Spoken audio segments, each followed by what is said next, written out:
এবং এনটিভি পরিবারের পক্ষ থেকে শুভেচ্ছা জানাচ্ছি। এই টিভি চ্যানেলে প্রতিষ্ঠা লগ্ন থেকে 22 বছর যাবৎ আমি কাজ করছি এবং 22 বছর যে আমি এনটিভিতে রয়েছি, থাকতে পেরেছি, এটা সমস্ত কৃতিত্ব আমার সহকর্মীদের। এবং আজকের এই 22 বছর পূর্তি উৎসবে যারা আমার সহযোগী নিয়ে আমার যতটুকু চলতে হয়, এক্সক্লুসিভ কোনো কিছু, বড় কোনো কিছু দেওয়ার মতো আমি আসলে সেই ধরনের কোনো কিছু করতে পারিনি।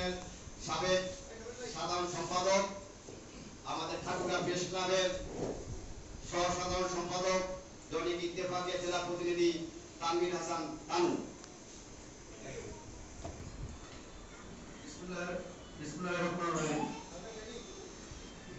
আজকে এনটিভি 5 বছর পদার্পণে যাচ্ছে। আসলে সাংবাদিকতা জীবনে যারা আমাদের অতিথি রয়েছেন তারা আমাদের শিক্ষক। মানে সবচেয়ে মজার বিষয় হচ্ছে আমরা ইতিপূর্বে আমরা প্রশাসনের বিভিন্ন লোকজনকে তার কাছ থেকে আমরা শিখছি, আগামীতে আরো শিখবো। আমরা নবনির্বাচিত কমিটিতে স্থান পেয়েছি। এছাড়া সাধারণ সেই যে পাঠক রয়েছে তারা আমাদের কাছে অনেক আশা প্রত্যাশা রয়েছে। সেই প্রত্যাশাগুলো যেন পূরণ করতে পারি, সেই প্রত্যাশাগুলো এনটিভির মাধ্যমে যেন সারা দেশে আমরা ছড়াই দিতে পারি এবং এনটিভির প্রতিষ্ঠা বার্ষিকীতে এটাই একটা আমি ব্যক্ত করছি।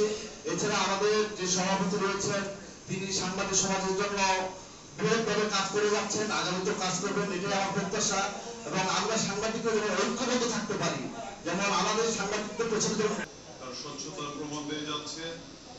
আর এখানে সহমত, সহিষ্ণুতা, স্বদেশ প্রেম এবং উন্নয়নশীল সবুজ আছেন।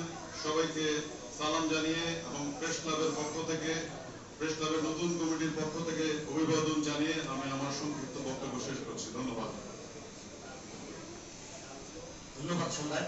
এখন আপনাদের সামনে শুভেচ্ছা বক্তব্য রাখবেন ঠাকুরগাঁও প্রেস ক্লাবের নবনির্বাচিত অর্থ সম্পাদক ফজলে ইমাম বুলবুল। কবি বলেছেন বাইরে যেতে নিষেধ করেছে, কিন্তু তাই বলে কি থাকা যাবে বাইরে? ঘরের ভিতরে কি থাকা যাবে? যারা সাংবাদিক, যারা দেশের তথ্য সংগ্রহে ব্যস্ত, তারা থাকতে পারে না। কোথায় ঝড় ঝঞ্ঝা হলো, কোথায় আগুনে পুড়ে গেল, কোথায় কি উদ্ভাবন করলো, তার পিছনে ছুটে ছুটে অঞ্চলের এবং সর্বোপরি যে জায়গাটায় যেতে হয়, একনিষ্ঠতা, পরিশ্রম, এইসব কাজগুলো বিশেষ করে একটা সময় পত্রিকায় ছিল যে একটা অফিসে যাবো, তথ্য নিব, চলে আসবো। আরটিভির পক্ষ থেকে শুভেচ্ছা ও অভিনন্দন। একটি টেলিভিশনের স্বচ্ছতা, জবাবদিহিতা, কোটি দর্শকের সেই আস্থা অর্জন করতে পেরেছে।